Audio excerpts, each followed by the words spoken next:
Hey everyone, are you ready to revolutionize your fitness regime? Well, join me because in this video we'll discover through my own story how to build functional strength, improve overall health, and seamlessly integrate all this into your busy schedule, all without setting foot into a gym.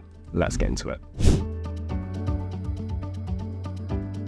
So ever since I was 16, strength training has played a significant role in my life. I remember having a barbell in my bedroom and I would do 20 reps of bicep curls every night before bed, mainly for the aesthetics, I would say. It was a time when I was trying to get girls, and as a nerdy mathematician, wasn't very successful at the time. Also, as a slightly overweight child, I constantly was trying to lose weight. I had a bit of a battle with my weight, and I actually then kind of realized, why am I kind of pushing a boulder up a hill here? Let's focus on weight gain, but gain weight in the right way. So I actually put on muscle quite quickly, which is a kind of genetic advantage I might have had. So this led me to kind of take up your typical kind of bodybuilding routine. So on Monday we would do like bis and tris, on Wednesday we would do like back and chest, and then on Friday we would do legs. That was your typical like bro setup. The problem with this is it focused very much on like isolating movements to build muscle. This kind of came to a head when I went to run for a frisbee in the park with my friends, and I pulled a muscle in my leg and all my mates just kind of fell about laughing. So like, hey, don't you go to the gym? Like, how come you can't even run for a frisbee? And it was that point when I realized that this kind of bodybuilder routine was not aligned with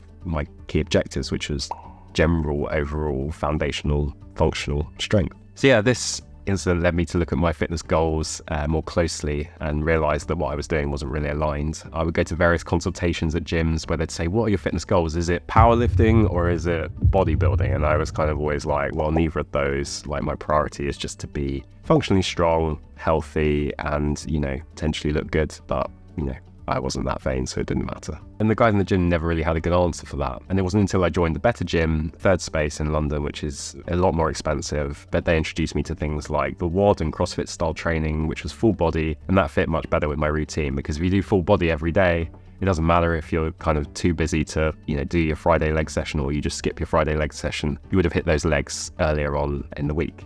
And that was actually a significant problem because I was focusing on my career, I was focusing on having fun with my friends and going out, and that meant that I would inevitably kind of go out on Thursday and skip Friday, which was leg day, so that never worked that well. So doing the kind of full body WOD stuff lent itself much more to my lifestyle and my goals of foundational strength, improving health, fitting it in around my schedule, because the gym was very close to my office. And obviously I moved home, bought some gym equipment, and then did all the online workouts, and that actually worked really well because that was so much more efficient. So I talk about fitting this in around schedules, like just being able to do it at home is so useful. Like, you have to worry about what you're wearing, you don't have to worry about, you know, being at a certain class at a certain time. You just, when you're ready, you just get started. And you can also stop and do other things around the house if you need to.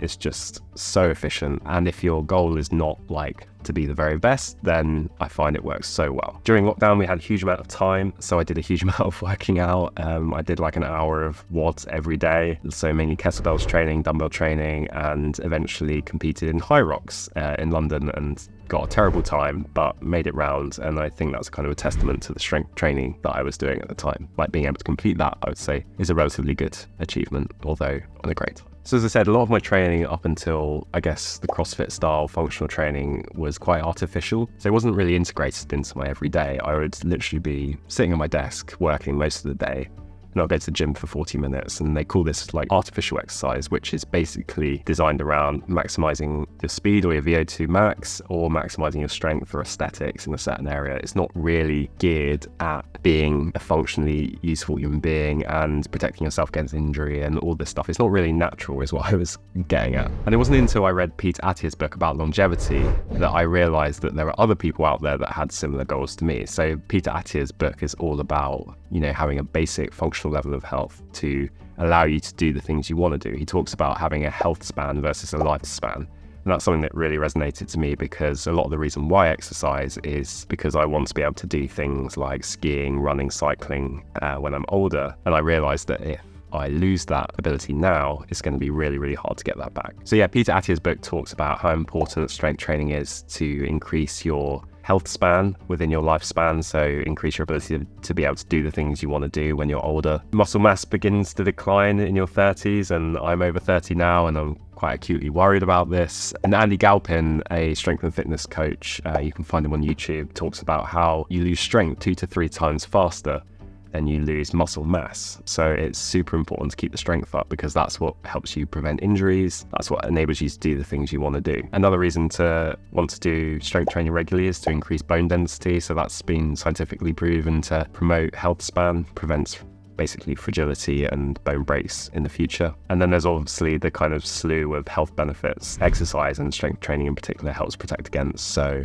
obesity, heart disease, cancer, diabetes. Oh, and then also the kind of, brain benefits. So as we spoke about before, exercise helps increase serotonin, increase BNFD, so brain-derived neurotrophic factor, all these kind of healthy things that can help prevent depression and anxiety. And then I also do want to look a bit better and satisfy some competitive urges. Why not? I think it would be remiss not to mention those as well. So yeah, loads of reasons to do regular exercise. So given my new schedule and not having enough time to do my cycling every day for as much as I'd like, I now have increased responsibilities. I obviously want to spend more time on my career. I obviously want to spend more time with my family. So this led me to do a huge amount of research into how to build functional strength and incorporate it into my everyday. I basically found that functional strength can be achieved through doing regular heavy load-bearing activities. And I found two that really fit in seamlessly with my current schedule and my priorities, so I'm going to run through them now. So the first is rucking, and this is essentially walking with weights. And the reason why it's called rucking is because you basically have a rucksack and you fill it with weights. Because it's popular in the military, it's been studied to the nth degree. It has a way lower injury rate than running, for example. So it's used for sustainable training. And it was initially made popular in Michael Easter's book, The Comfort Crisis, where he talks about how rucking builds a tactical chassis. So it basically strengthens the whole system in a very natural way. So it improves your core strength, your legs, and all the joints and strength in your feet if you wear barefoot shoes like I do. And the reason why it's very natural is discussed in Daniel Lieberman's book, Exercised, where he spoke about the main evolutionary advantage that humans had, which made them an apex predator, was the ability to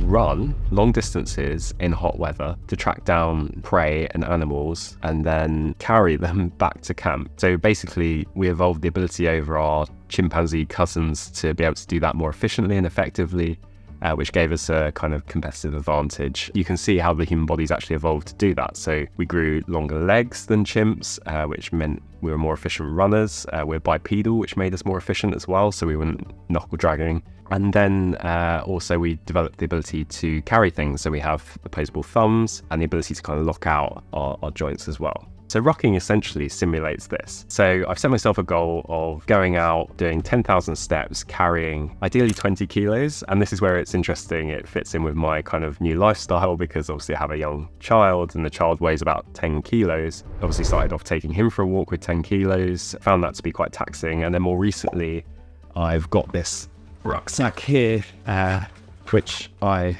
have put some metal plates in. See? To weigh it down, so that's another 10 kilos. So overall, I'm doing 20 kilos at the moment, which is about 44 pounds, and I find that to be an amazing workout. This is kind of seamlessly integrated into my everyday. I go for a walk around my neighborhood, which has a huge amount of hills and things that give me an extra kind of strain and tax on my strength and respiratory system. And also, because I've got my baby, I get to hang out with him. We have a great time. He loves it. He's often causing chaos at home, but then when we go out for the walk or the ruck, cutting at the trees and everything, and also it gives my wife a nice break as well. So I found that to just fit in perfectly with my lifestyle at the moment. It's also really fun. Another benefit of rucking is highlighted in Kelly and Juliet's book, Built to Move. Because it's the most natural movement for humans, has a huge amount of mobility benefits. So it enables us to properly load the feet and the hips and the knees, and that increases overall kind of mobility and strength over time. And because of that increased mobility and strength, it helps basically decrease injuries. So the second load-bearing activity I've incorporated into my routine is kettlebells and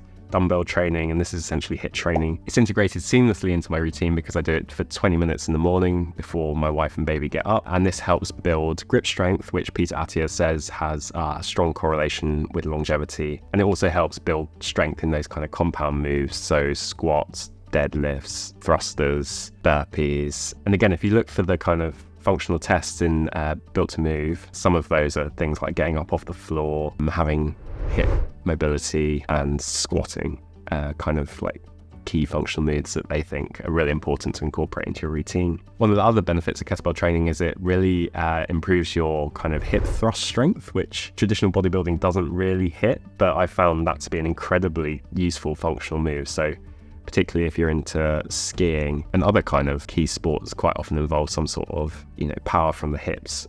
So I found that incredibly useful as a kind of skiing strengthener, but also just useful for jumping in general and moving kind of more generally as a kind of complex system. So incorporating all this into my routine has yielded many benefits. I think there are huge synergies with the rest of my life. So, it helps with simple goals like playing with my son and helping out around the house, carrying groceries. But perhaps the most significant transformation here was my mindset around exercise and how I no longer view it as a chore or something that's kind of incongruent to the rest of my life. It's now fully integrated and I look forward to it kind of every time. Every time I do a strength workout, I think of it as a kind of deposit in my retirement saving, as Peter Attia would say in his book Longevity, as I'm aiming to build up as much strength and muscle to head into my later years as possible. So yeah, some additional benefits of this are it's completely free. So once you've bought the equipment, it's really easy to do. You don't have to pay for an expensive gym membership, and it's really flexible as well. So you can just go out there and, I could go right now and swing a kettlebell, or I could go for a ruck. And you don't need special clothes. No one cares how you look. You don't have to be anywhere a certain time. It's all about fitting in around your main events of the day. Obviously, while you're rucking, you can do other things. So I spend time with my son. I can listen to audiobooks, podcasts, music, or just be silent and enjoy the kind of nature and parks that I have around here. And then finally, I just feel so much better for it.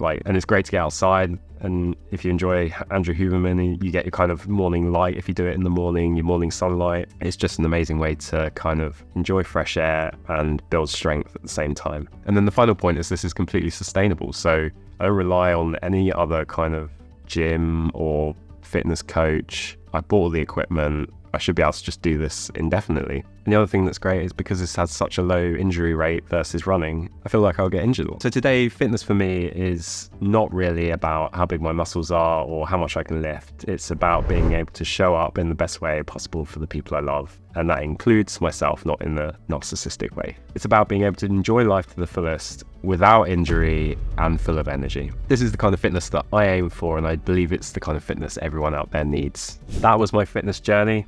Starting out with, typical bodybuilding, moving to CrossFit, moving into foundational strength that's kind of aligned with our evolutionary history and fits seamlessly into my jam-packed schedule. So I hope you enjoyed this video. If you want to hear more from me, don't forget to check out this one here.